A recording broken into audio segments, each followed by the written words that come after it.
Hello friends, welcome to Sanjay classes. Bharat के संवैधानिक विकास के क्रम में आज हम लोग देखेंगे 1892 का अधिनियम और भारत परिषद अधिनियम 1909 मार्ले मिंटो सुधार। यहाँ पर ये समझना जरूरी है कि 1873 के रेगुलेटिंग एक्ट से जो कॉन्स्टिट्यूशनल डेवलपमेंट का काम शुरू हुआ वो अब अंतिम मुकाम पर जा रहा है। इसके बाद मॉन्टेग्यू चेम्सफोर्ड सुधार 1919 और अखिल भारतीय जो स्वरूप आता है 1935 के अधिनियम में। उसके बाद हम लोग देखेंगे क्रिप्स मिशन, बेबेल योजना, शिमला कॉन्फ्रेंस, कैबिनेट मिशन और संविधान सभा का गठन और संविधान का निर्माण। तो इन सब बातों को ध्यान से देखेंगे। अगर अभी तक आपने चैनल को सब्सक्राइब नहीं किया है तो सब्सक्राइब कर लें, शेयर करें, लाइक करें ताकि आपको वीडियो जो है हमेशा आपको मिलता रहे। 70वीं बीपीएससी को टारगेट करके ये वीडियो अपलोड किया जा रहा है। अन्य सभी यूपीएससी हो या अन्य जितने भी कंपटीशन होते हैं, चाहे बैंकिंग हो, एसएससी हो, हर जगह जहां भी जनरल स्टडी का सवाल होगा वहां ये सबसे सवाल होते हैं। चलिए शुरू करते हैं। आज हम पहले 1892 के अधिनियम को देखेंगे। बीपीएससी में जो अभी तक के क्वेश्चन पूछा गया है 1892 के अधिनियम से सिर्फ एक ही क्वेश्चन पूछा जाता है कि कौन सा अधिनियम है जिससे भारत में संसदीय व्यवस्था का प्रचलन माना जाता है, और ये है 1892 का अधिनियम। यही शुरू हुआ जहां से भारत में एक जो केंद्रीय विधान परिषद या प्रांतीय जो सभाएं होती थी वो धीरे धीरे एक संसद का रूप लेता जा रही थी, संसदीय व्यवस्था के रूप में डेवलप हो रहा था। चलिए स्टार्टिंग करते हैं। इसके मुख्य प्रावधान 1 नंबर पर केंद्रीय विधान परिषद में सदस्य 10 से 16 तक निर्धारित कर दिए गए। प्रांतीय विधान परिषद के सदस्यों की संख्या भी नियत कर दी गई, यानी केंद्रीय विधान परिषद और प्रांतीय विधान परिषद ये सब के लिए संख्याओं का निर्धारण कर दिया गया। केंद्रीय और प्रांतीय विधान परिषद के 2/3 सदस्यों को निर्वाचन द्वारा नियुक्त किए जाने की व्यवस्था की गई। ये देखने में लगता है 2/3, दृश्य में बहुत सारे मनोनीत हुआ करते थे, लेकिन निर्वाचन से ये 2/3 सदस्य की नियुक्ति करने का प्रोविजन किया गया। केंद्रीय तथा प्रांतीय विधान परिषद के अधिकार क्षेत्र में वृद्धि की गई। सार्वजनिक हित के विषयों पर प्रश्न पूछने तथा बजट में बहस का अधिकार दिया गया, लेकिन मतदान का अधिकार नहीं दिया गया। यहाँ ये इम्पोर्टेंट है कि बजट जब पेश किया जाता था तो उस पर बहस में हिस्सेदारी कर सकते हैं। यहाँ पर बहस का अधिकार दिया गया, यानी बहस में भारतीय लोगों को भाग लेने का अवसर प्रदान किया गया। यहाँ ये जानना बहुत इम्पोर्टेंट है कि ये वो अधिनियम था जो 1885 के इंडियन नेशनल कांग्रेस के गठन के बाद का अधिनियम था, और अब इंडियन नेशनल कांग्रेस के माध्यम से हमारे यहाँ जो राष्ट्रीय आंदोलन था, जो स्वतंत्रता संग्राम था, उसको एक नई दिशा मिल रही थी। और ये नई दिशा के क्रम में एक घटना बताता हूँ कि जब बजट पर बहस हर साल जब बहस के लिए होता था तो गोपाल कृष्ण गोखले के बजट भाषण इतने दमदार होते थे कि उनको जवाब ढूंढने के लिए स्पेशल जो गवर्नर जनरल होते थे स्पेशल पर्सन को अपॉइंट किया करते थे। इतना ज़्यादा इम्पोर्टेंट बढ़ता चला जा रहा था।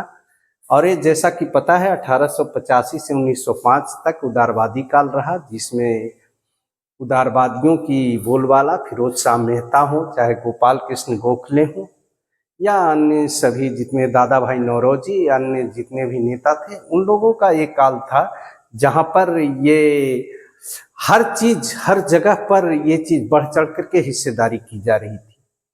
5वां है, इस अधिनियम द्वारा भारत में संसदीय व्यवस्था का प्रचलन का प्रारंभ माना जाता है। ये इसका सबसे इम्पोर्टेंट है, ये बात ध्यान दीजिए, ये इसका सबसे इम्पोर्टेंट है, इसी से अक्सर सवाल पूछे जाते हैं। चलिए इसके बाद हम लोग देखते हैं भारत परिषद अधिनियम 1909 मार्ले मिंटो सुधार। यहाँ एक बात ध्यान दे लीजिए, मार्ले मिंटो सुधार, मार्ले भारत मंत्री और मिंटो वायसराय, ये दोनों ने मिलकर के इस सुधार को इम्प्लीमेंट किया था। इसीलिए इसका नाम पड़ा मार्ले मिंटो सुधार। उस समय मार्ले भारत सचिव या भारत मंत्री हुआ करते थे और मिंटो यहाँ के वायसराय थे। इसके मुख्य प्रावधान पूरी तरह से सब हर एग्जाम में ये चीज सवाल पूछा जाता है, ये कहिए विख्यात है या कहिए कुख्यात है सांप्रदायिक निर्वाचन के लिए कि पहली बार सांप्रदायिकता के आधार पर निर्वाचन व्यवस्था का शुभारंभ हुआ। पहली बार पृथक निर्वाचन व्यवस्था का प्रारंभ समुदाय, जाति व धार्मिक वर्गों के आधार पर प्रतिनिधित्व दिया गया।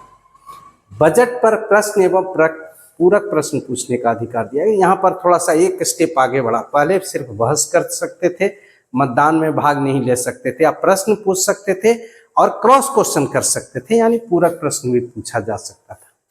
अब ये देखिए जो ले रहा है केंद्रीय विधान परिषद, एक संसद का स्वरूप लेता चला जा रहा था।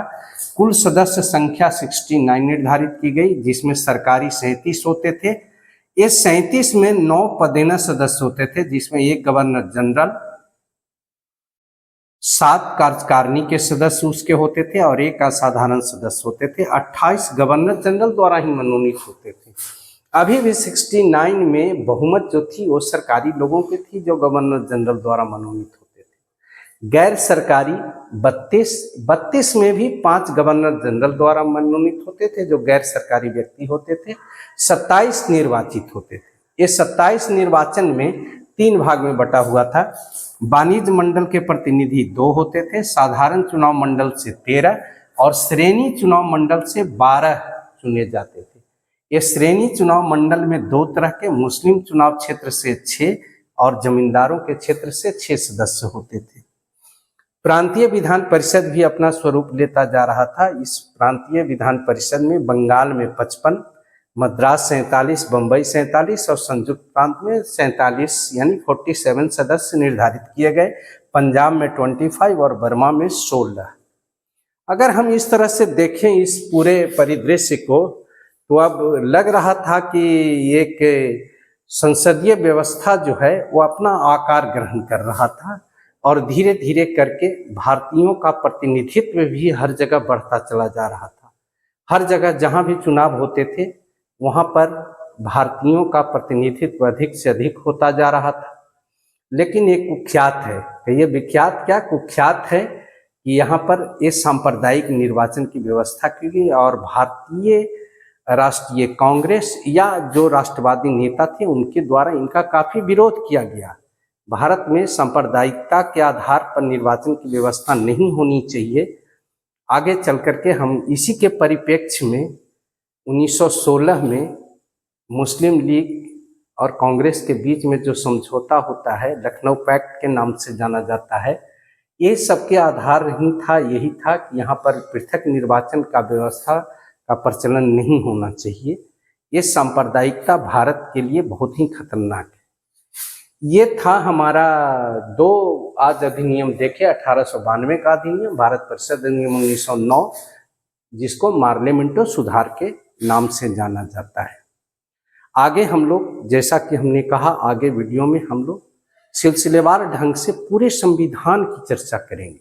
ऐसा संविधान की चर्चा करेंगे कि इससे कहीं से भी कोई क्वेश्चन पूछा जाए तो छूटे नहीं। चलिए, अभी तक के आपने चैनल सब्सक्राइब नहीं किया है तो पुनः एक बार स्मरण दिला देता हूं कि इसे सब्सक्राइब कर लें और हर एक चीज को देखें। आपको वो बेस मिलेगा कि आगे चल करके किसी भी कंपटीशन में, कोई भी क्षेत्र हो, पॉलिटी, कॉन्स्टिट्यूशन हो, हिस्ट्री हो, ज्योग्राफी हो, हर क्षेत्र का वीडियो होगा और वहाँ पर आपको हर तरह के वीडियो मिलेंगे जहाँ पर आप किसी भी जीएस के क्वेश्चन को सॉल्व कर सकें। Thank you.